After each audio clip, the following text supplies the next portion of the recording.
Hello friends, welcome back to your own channel. तो कल हमने क्या डिस्कशन किया था, मार्केट ने किस तरह से कामकाज किया है, आइए उसे देख लेते हैं। तो देखिए, मार्केट की अगर बात करें तो देखिए एक अच्छी खासी तेजी मार्केट में आज हमें देखने को मिली है। जैसे कि कल अगर हम देखें, कल मैंने आपको ये एक रेंज दिखाई थी कि ये मार्केट की रेंज है। देखिए, ये रजिस्टर ने यहाँ पे एक सपोर्ट है और ये जैसे ही ये ब्रेक होगा हमें एक नीचे की तरफ ट्रेंड मिलेगी। ये जिस तरह से ये बनाए, ये इसके नीचे, ये इस तरह से हमने एक पैटर्न का फाइंड आउट किया था। लेकिन मार्केट ने आज गैप डाउन ओपन, जो देखिए जो यूएस का जो सीपीआई डाटा आने वाला था उसके बारे में मुझे कोई भी आइडिया नहीं था। और ज्यादा से ज्यादा मैं क्या करती हूँ, न्यूज को मैं नहीं देखती हूँ। क्या होता है जब हम न्यूज को देख लेते हैं ना, हमारा माइंड बायस हो जाए, मतलब हम एक ही तरफ ज्यादा ध्यान देते हैं। अगर न्यूज आ रही है तो मोस्टली हमारे थॉट ऐसा ही रहते हैं कि मार्केट ज्यादा गिरेगी। लेकिन जो भी न्यूज का जो इम्पैक्ट होता है वो पूरा मार्केट ने यहाँ पे रातों रात ही दिखा दिया। मार्केट यहाँ पे पूरा गैप अप और गैप डाउन में ये लेके जाती है। जैसे कि जो न्यूज थी वो पूरा ये मार्केट में गैप डाउन खुल के ही वो पूरी न्यूज यहाँ पे खत्म हो गई। तो इसीलिए मैं न्यूज को ज्यादा नहीं देखती हूँ। मतलब इसका मतलब ये नहीं कि मैं न्यूज नहीं देखती हूँ, लेकिन मैं ज्यादा से ज्यादा चार्ट को प्रेफर करती हूँ। तो बात आती है एनालिसिस की। तो देखिए, ये 100 पॉइंट से भी ज्यादा का ये यहाँ पे गैप डाउन मार्केट खुली थी 100 पॉइंट से भी ज्यादा।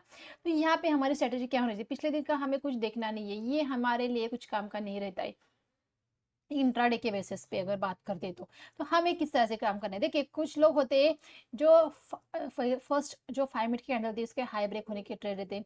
कुछ लोग होते हैं जो 50 मिनट की कैंडल का हाई ब्रेक होने के ऊपर ट्रेड रहते हैं। कुछ लोग होते हैं जो 1 आवर का कैंडल का हाई देखते हैं। 1 आवर का अगर मार्केट का डायरेक्शन 1 आवर के अंदर अगर हाई को ब्रेक करेगी तो उसी तरफ ट्रेड लेंगे, लो को ब्रेक करेगी तो उसी तरफ ट्रेड लेंगे। तो गैप डाउन के केस में किस तरह से ट्रेड करें, गैप डाउन के केस में मोस्टली हमें क्या करें, जब तक ये कैंडल का हाई नहीं ब्रेक हो जाता या तो 1 आवर के कैंडल का हाई नहीं ब्रेक हो जाता, मार्केट का डायरेक्शन किस तरह से, अगर हम मैं आपको दिखाऊँ 50 मिनट की या 30 मिनट के चार्ट पे चलते हो तो यहाँ पे देखिए, यहाँ पे मार्केट का हमें कुछ डायरेक्शन नहीं है। मार्केट एक साइड में यहाँ पे देखने को मिल रही है, मतलब कोई भी डायरेक्शन यहाँ पे फिलहाल मार्केट का हमें देखने को नहीं मिल रहा है। सॉरी, यहाँ पे देखें, ये एक रेंज के अंदर मार्केट फंसी है। ये कोई भी यहाँ पे डायरेक्शन नहीं है, ना ऊपर का है ना नीचे का। तो यहाँ पे हमें क्या करना है एटलीस्ट, और एक दिन पहले अगर मानो मार्केट के अंदर गिरावट आ रही है तो हमें क्या करना है, एटलीस्ट हमें 1 घंटा मार्केट को यहाँ पे देना है। 1 घंटा मार्केट को देना और 1 घंटे के बाद हमें डिसाइड करना है। अगर हम 1 घंटे की बात करें तो ये 1 घंटे की कैंडल हमें यहाँ पे, ये देखिए ये कैंडल है, तो ये कैंडल कहाँ पे है, अपने हाई के आसपास है। तो हम कोशिश करेंगे यहाँ पे कॉल लेने की। यहाँ पे हम ये देखिए, ये जो फर्स्ट कैंडल बनी कि उसके ऊपर ही ये कैंडल अभी भी यहाँ पे देखिए मार्केट ने यहीं पे सस्टेन किया है। तो इसलिए मैं कहती हूँ कि प्राइस एक्शन को रीड करना सीखिए। ये देखिए, ये फर्स्ट कैंडल के ऊपर जो किसी ने भी फर्स्ट कैंडल के ऊपर जो बायर आए हैं वो मार्केट के अंदर यहाँ पे देखिए ये एक रुक, ये जो यहाँ पे मार्केट रुकी है, यहाँ पे बहुत सारे लोगों ने यहाँ पे लॉस किया होगा। क्योंकि जिन लोगों के पास कोई स्ट्रेटेजी नहीं होती, जिन लोगों के पास प्राइस एक्शन को रीड करना नहीं आता है, जो लोग बस सुबह उठ के बैठ जाते हैं और जैसी कैंडल बनी उस तरफ ट्रेड लेते हैं, जो भी मतलब यहाँ का उधर का इधर का सुन के टेलीग्राम के ग्रुप का ये कॉल आया वो कॉल आया, इसकी टिप मिली उसकी टिप मिली, इसके बाद में जैसे ग्रीन बनी कॉल लिया, जैसे रेड बनी पी लिया। तो इसके चलते ये जो मार्केट ने यहाँ पे है ना, ये मार्केट इसमें वीक हैंड्स को निकाल के वहां पे निकाल देते हैं और फिर देखे रैली किस तरह से रैली हुई, फिर रिटेस्ट हो गया। मार्केट ने इस लेवल को रिटेस्ट भी कर रहे हैं, जो बॉक्स बना था ना उस बॉक्स को मार्केट ने, ये देखिए ये जो बॉक्स बना था ऊपर गई रिटेस्ट किया, फिर ये होती है प्राइस एक्शन। तो इसीलिए हमारा देखिए, हमारे पास हर एक सिचुएशन में हमें ट्रेड किस तरह से करना है ये हमारा व्यू पहले से रह जाए। अगर मार्केट 100 पॉइंट से भी ज्यादा गैप अप और गैप डाउन खुल देता हम 1 आवर का वेट करेंगे। अगर मार्केट का डायरेक्शन नहीं है, अगर डायरेक्शन के ही साथ मार्केट खुले तो हम 50 मिनट का कैंडल देखें या 5 मिनट का कैंडल देखेंगे। फिलहाल मार्केट किस तरह से थी, मार्केट साइड में थी, स्लाइडली नेगेटिव साइड में थी। तो हम क्या करेंगे, एटलीस्ट 1 आवर मार्केट को देंगे। 1 आवर के अंदर मार्केट ने क्या किया, मार्केट ने फर्स्ट कैंडल के ऊपर ही मार्केट ने यहाँ पे सस्टेन कर रही थी। तो हमें सी के बारे में सोचना था। इसके नीचे हमारा यहाँ पे एसएल था, हमारा एसएल हिट हुआ, बिल्कुल नहीं हिट हुआ। मार्केट ने धीरे धीरे धीरे धीरे धीरे एक अच्छा खासा मोमेंटम हमें यहाँ पे दिखाया है। तो इसीलिए देखिए, हमेशा सिर्फ कैंडल को देख के या किसी के टिप के साथ बिल्कुल मत काम कीजिए। आप खुद सीखिए, चीजों को समझिए, थोड़ा सा टाइम जाएगा लेकिन आप अगर एक बार आप इस चीजों को सीख गए तो फिर आपको कोई नहीं हरा सकता है। मैं अभी भी यही कहूँगी कि मार्केट के अंदर की अगर वन डे के चार्ट पे देखो तो वन डे के चार्ट पे यहाँ पे अच्छी खासी तेजी आपको देखेंगे। ये बड़ी सी यहाँ पे कैंडल बनी है, तो और यहाँ पे ग्रीन कैंडल भी बन सकती है, और इसमें कोई दौरान नहीं है। तो जैसे कि ये अगर हम कहें तो फिर हम ये मार्केट अगर यहाँ पे ब्रेकआउट देते तो ये फिर हम वीक हैंड को निकालने के लिए मार्केट नीचे आई थी, और मार्केट फिर से एक रैली के लिए रेडी हो गई है। अगर मार्केट कल भी इतनी बड़ी कैंडल खड़ी करती है तो कल एक्सपायरी है, इस बात का जरूर यहाँ पे ध्यान दीजिए, कल एक्सपायरी है। तो कल मेरे लिए एक बेस्ट ट्रेड रहेगी। मानो मार्केट किसी भी वजह से, मानो कोई किसी भी वजह से मार्केट फिर से मुझे मिल जाती है यहाँ पे, अगर इस लेवल को दिखाऊं मैं आपको 650, 650 यहाँ से 200 पॉइंट दूर है। मतलब मार्केट अगर किसी वजह से कल गैप डाउन खुल जाता है, मार्केट मुझे 650 के आसपास मिलती है, तो मैं एक सी के क्वेश्चन में लेना चाहूंगी। यहाँ पे 600 का मेरा ऐसा रहेगा, 50 पॉइंट का ऐसा रहेगा, या तो मैं यहाँ पे एक 20 पॉइंट का भी ऐसा डाल सकते हो। कल एक्सपायरी का डे है तो बहुत ज़्यादा हम यहाँ पे रिस्क नहीं लेंगे, लेकिन मैं उस 650 के आसपास में एक कॉल की पोजीशन लेना चाहूँगी। फिर से मेरे 21,850 के टारगेट रहेंगे, मतलब फिर से इस हाई तक के टारगेट रहेंगे। बात आती है मार्केट फ्लैट ओपन के ऊपर चलती है, लेकिन फ्लैट ओपन के ऊपर चलती है तो डेफिनेटली हम कॉल के साइड में बैठेंगे, क्योंकि जो भी यहाँ पे जो रजिस्टेंट था ऑलमोस्ट वो यहाँ पे ब्रेक हो चुका है। जो यहाँ पे रजिस्टेंट था, मार्केट उस रजिस्टेंट के आसपास ट्रेड करती नजर, यहाँ से ऊपर निकलेगी मार्केट। अगर यहाँ से ऊपर निकलेगी तो फिर से मार्केट टॉप को टेस्ट करने की कोशिश करेंगे, फिर से 22,130 का टारगेट हमें फिर से यहाँ पे देखने को मिल सकता है। लेकिन हमारा फर्स्ट टारगेट रहेगा 22,000 का टारगेट हमारा रहेगा, वहां तक के हम एक्सपेक्ट कर रहे हैं कि यहाँ से हमें उतने पॉइंट्स यहाँ पे मिले। तो फ्लैट ओपनिंग में हाई ब्रेक होता है तो हम कॉल लेंगे, और यहाँ पे हमारे फिर से वही टारगेट रहेगा ऊपर की तरफ जो 22,000 है, उसके ऊपर निकले तो 22,130 का टारगेट हमें ऊपर की तरफ रहेंगे। मार्केट अगर मानो गैप डाउन खुल के नीचे आती है, मानो हमारे ऐसे हिट हो जाए, मानो हमने फ्लैट ओपन के नीचे आते तो फिर आने देना है, वेट करना है मार्केट। यहाँ पे एक डिप ले, डिप में हम फिर कॉल की पोजीशन यहाँ पे ले सकते हैं। लेकिन अगर गैप डाउन खुल के नीचे आती है और 21,650 के नीचे निकल दिया तो फिर हम कॉल के बारे में नहीं सोचेंगे। मतलब 650 कैसा लेवल रहेगा उसके नीचे हम सिर्फ पी के बारे में ही सोचेंगे। अब हमारे पास पी तभी हम लेंगे जब मार्केट हमें मिलेगी 21,650 के नीचे। ये हमारा, इसके नीचे हम पी में एंटर रहेंगे, तब तक हम कॉल के बारे में सोचेंगे, क्योंकि मार्केट में एक तेजी आई है, ये तेजी यहाँ पे कंटिन्यू होगी तो ये फिर से टॉप को टेस्ट करने की कोशिश करेंगे। बात आती है गैप अप और बड़े गैप और बड़े गैप डाउन की। देखिए जैसे कि कहा कि वह यहाँ पे 100 पॉइंट से भी ज्यादा अगर गैप अप और गैप डाउन खुल जाती है तो मोस्टली हम प्रेफर क्या करेंगे, प्राइस एक्शन को रीड करेंगे। किस तरह से रीड करना है ये मैंने अभी आपको समझाया कि आपको प्राइस एक्शन को किस तरह से रीड करना है, किस तरह से वेट करके आपको देख के ट्रेड करना है। तो कल एक्सपायरी है, देखिए आज बहुत बड़ा मोमेंटम आया, ये अगर छूट गया और कल आप ये आपसे आज छूट गया तो कल मैं उठते ही सी लूंगा या मैं कल उठते ही पी लूंगा और बड़े मोमेंट को कैप्चर करूंगा, तो ऐसा नहीं करना है। आज इतना मोमेंटम आया इतना, कल भी उतना ही आएगा ये जरूरी नहीं है। तो कल एक्सपायरी बहुत संभल के कामकाज करना है। देखिए एक्सपायरी के दिन बिल्कुल भी लॉस नहीं करना है। मोस्टली लोग एक्सपायरी के दिन ही हीरो ट्रेड के चक्कर में लॉस करते हैं, तो वो गलती नहीं करनी है हमें। वेट करना है, हमारे पास पता है हमें यहाँ पे रजिस्टर के ऊपर खड़ी है, फ्लैट ओपनिंग में हम कॉल लेंगे, ऊपर चलते हैं तो नीचे चलते नीचे आने देंगे, और कोशिश करेंगे कि अगर वो डिप 700 के आसपास या 650 के आसपास अगर मिल जाते तो फिर से हम सी में इंटरेस्टेड रहेंगे, फिर से हमारे वही 850 तक के टारगेट रहेंगे। तो ये हमारा क्लियर लेवल हमारा रहे, ये हमारा आंसर रहेगा।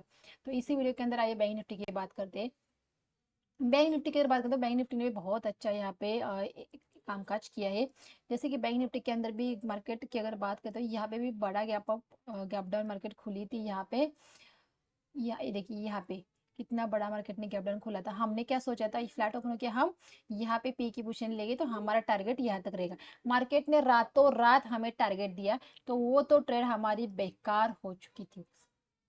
जो हमने ट्रेड प्लान की थी वो ट्रेड मार्केट ने रातों रात दी, तो वो जो हमारा टारगेट था, मार्केट हमारे टारगेट के ऊपर खुल गई। तो क्या टारगेट के ऊपर खुलने के बाद हमने कॉल लेना चाहिए था? तो बिल्कुल भी ऐसा नहीं है। मैंने क्या कहा था, जब मार्केट 200 पॉइंट, बैंक निफ्टी के अंदर अगर बात करें 200 पॉइंट का, निफ्टी के अंदर 100 पॉइंट का, 200 पॉइंट से भी ज्यादा मार्केट अगर गैप अप या गैप डाउन खुल जाती है तो पिछले दिन का को हमें ज्यादा नहीं देखना है, सपोर्ट रेजिस्टेंस को मार्क करके रखना है। लेकिन प्योरली प्राइजेक्शन जो उसी दिन, मतलब आज का जो हम अगर 50 मिनट का जैसे कि 1 आवर का कैंडल देखते तो उसके अकॉर्डिंग हमें काम करना है। यहाँ पे देखेंगे, यहाँ पे ये जो कैंडल बनी है, ये जो ग्रीन कैंडल, ये हमें एक 1 आवर के कैंडल बनी। इस कैंडल के ऊपर जैसे ये कैंडल निकली तो यहाँ पे हमने बोले कॉल की पोजीशन ले सकते। उसके बाद देखिए बिल्कुल भी ऐसे आपका नहीं हिट हुआ होगा, मार्केट ने आपको एक तरफा वहाँ पे टारगेट दिया है। तो बात आती है यहाँ पे टारगेट बुक करेंगे तो डेफिनेटली यहाँ पे टारगेट बुक करना पड़ता है। क्यों बुक करना पड़ता है? तो यहाँ पे रजिस्टर है, यहाँ पे इस रजिस्टर को हमने फाइंड आउट किया था, ये रजिस्टर यहाँ पे हमें टारगेट बुक करना जरूरी है। तो यहाँ पे क्या पी की पोजीशन लेना और यहाँ पे तो ये अलग बात है। देखिए अगर आपने इस मोमेंट को कैप्चर किया है तो क्या रजिस्टर के आसपास आपको पी की पोजीशन लेना है, ये आपका खुद का ओपिनियन है कि आपको लेना लेना। क्योंकि एक प्रॉफिट आपने अगर बुक किया तो मेरा ख्याल ऐसा है कि एक प्रॉफिट बुक करने के बाद आपने थोड़ा सा रेस्ट करना है। क्योंकि जब आप एक प्रॉफिट बुक करते हो फिर से ट्रेड में घुस जाते तो आप उतने परफेक्टली एनालिसिस नहीं कर पाते हो मार्केट में, क्योंकि आप ऑलरेडी प्रॉफिट में होते हो और ओवर कॉन्फिडेंस में आप गलत ट्रेड में फंस जाते हो। तो मेरा ख्याल क्या है कि एक ट्रेड में अगर प्रॉफिट कमा लिया है तो एक ट्रेड में अगर लॉस भी हो जाए तो आपको एटलीस्ट आधा घंटा 1 घंटा मार्केट से थोड़ा सा दूर रहना है। थोड़ा सा मार्केट से दूर रह के आपको सोचना है, ठंडे दिमाग करना है अपना, फिर एंटर करना है मार्केट के अंदर। मोस्टली क्या होता है, हम अगर अच्छे खासा प्रॉफिट होने वाला 10,000 मैंने प्रॉफिट कमाया है तो तुरंत चलो यहाँ पे रेजिस्टेंस, चलो मैं यहाँ पे पी लेता हूँ। तो और पी लेने के बाद मार्केट नीचे आती है, नीचे आने के बाद क्या होता है, जो 10,000 होता है ना प्लस का, उसमें हमें 3,000 यहाँ पे माइनस देखने को मिलता है। मतलब हमारा 3,000 वहाँ पे प्रॉफिट चल रहा है। फिर हमारा दिमाग काम नहीं, फिर हम खुद को ही गालियां देना स्टार्ट कर देंगे, मैंने क्यों ट्रेड ली, मैंने अच्छा खासा ऐसा।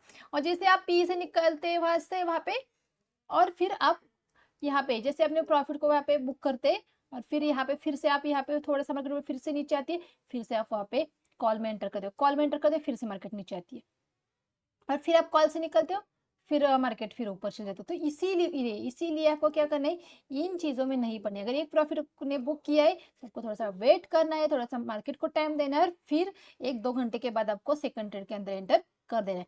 तो जैसे कि मैंने कहा ये कि यहाँ पे रिटेस्ट किया मार्केट ने, डब्ल्यू फॉर्मेशन किया, ये था क्या हमारा रजिस्टर, ये ब्रेक होने के बाद यहाँ पे पैटर्न कौन सा हुआ, यहाँ पे डब्ल्यू, यहाँ पे फॉर्मेशन हुआ है। तो यहाँ पे डब्ल्यू फॉर्मेशन एक पॉजिटिव पैटर्न होता है। तो यहाँ पे डेफिनेटली एक कॉल की पोजीशन बनती है। जिन्होंने सिर्फ चार्ट को देख के, मतलब जो पैटर्न के ऊपर काम करते हैं ना, उनके लिए ये ट्रेड थी।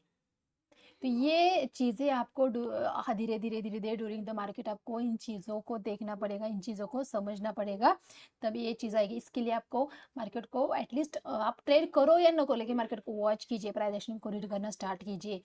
धीरे धीरे चीजें आपको भी यहाँ पे देखना स्टार्ट हो जाएगी। तो कल किस तरह से काम करना है, देखिए कल की बात करें तो मार्केट डेफिनेटली एक मार्केट एक अच्छा खासा मोमेंटम दिया है। फिर से मार्केट मुझे अगर फिर से मानो ये जो मोमेंटम ना फिर से नीचे आ जाती तो फिर से इसी लेवल के आसपास में ये जो रेजिस्टेंस था, जो पहले पहले जो यहाँ पे रेजिस्टेंस था, ये वो अभी सपोर्ट का काम करेगा। तो मतलब ये पूरा एरिया सपोर्ट का है। तो डेफिनेटली यहाँ पे हम कोशिश करेंगे कि 45,550 के ऊपर हम यहाँ पे कॉल में इंटरेस्ट रहेंगे। फिर से हमें वही 46,200 तक के टारगेट देखने को मिल सकते हैं। ये हमारी ट्रेड रहेगी। इसके नीचे निकलती है तो देखिए फिलहाल वो फिर ऐसा हो जाएगा, मतलब मार्केट ये पे रैंडमली चल रही है, मतलब एक दिन ऊपर एक दिन नीचे। तो हम फिलहाल मार्केट के डायरेक्शन के साथ ही ट्रेड करेंगे, कोशिश करेंगे मार्केट फ्लैट होने के नीचे आ जाए। तो यहाँ पे हम सी की पोजीशन ले, मार्केट फ्लैट होने के ऊपर जाती है तो मार्केट जैसे इसको ब्रेक करेगी 46,200 को ब्रेक करेगी, फिर हम कॉल की पोजीशन लेना चाहेंगे। ये जो रजिस्टेंस था 46,200 जो हमारा रजिस्टेंस था वो फिर ब्रेक हो जाएगा, और फिर से हमें ऊपर की तरफ फिर फर्स्ट टारगेट हमारा 46,500 का रहेगा। तो बीच में खड़ी है, वेट करेंगे, या तो इसे ब्रेक करे या तो यहाँ पे सपोर्ट ले, तो फिर हम यहाँ तक बैठे, इसे ब्रेक करे तो यहाँ तक बैठे। ये दो ही ट्रेड हमें यहाँ पे देखने को मिल सकती है। बात आती है गैप अप और गैप डाउन की, तो कि अगर गैप अप होगा तो मोस्टली ये लेवल को फिर मार्केट ब्रेक करेगी, गैप डाउन होगा तो फिर हम प्राइस एक्शन को ही, मतलब 200 पॉइंट से भी ज्यादा गैप अप के अंदर हम मोस्टली प्राइस एक्शन को ही ज्यादा प्रेफर करेंगे। तो प्राइस एक्शन को किस तरह से रीड करना है उसे मैंने निफ्टी के चार्ट के ऊपर एक्सप्लेन किया है। आपको वीडियो नहीं समझ में आ रहा होगा, कभी क्या होता है ना, जो बिगनर होते हैं तो उनको जल्दी से इन चीज़ों नहीं समझ में आए तो वीडियो को आप रिपीट करके देख सकते हो, आपको चीज़ें समझ में आएगी कि मुझे क्या कहना है या मैं चार्ट को किस तरह से आपको एक्सप्लेन कर रही हूँ। तो इसीलिए अगर आप बिगनर हो, आपको नई चीज़ें समझ आए तो 2-3 बार वीडियो को ज़रूर देखिए, आपको बहुत ज़्यादा वैल्यूएबल यहाँ पे मिलेगा, समझ में आएगा कि चीज़ें किस तरह से देखी जाती है। तो वीडियो अच्छा लगा तो वीडियो को लाइक और चैनल को ज़रूर सब्सक्राइब कीजिए। Thank you.